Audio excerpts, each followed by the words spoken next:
গতকাল রাতে বাইরে প্রচন্ড বৃষ্টি পড়ছিল, তাই বর বায়না করে বসলো যে চিকেন খেতে ইচ্ছে করছে। বৃষ্টির দিনে চিকেন কোথায় পাবো, কিন্তু ফ্রিজে দেখলাম কয়েকটা সলিড পিস রয়েছে। ও তো আবার এমনি এমনি খাবে না, তাই একটু কষে কষা করে বানিয়ে দিলাম। চিকেনের সলিড পিসগুলো ছোট ছোট কিউব করে কেটেই কিন্তু কষাটা বানিয়েছি আমি।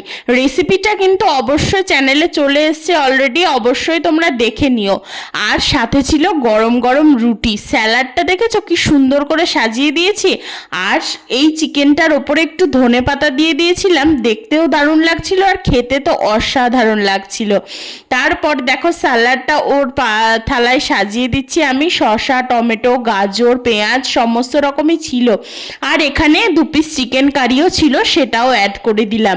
এই গরম গরম রুটি দিয়ে কষা কষা চিকেন খেতে কার কার ভালো লাগে অবশ্যই জানাও।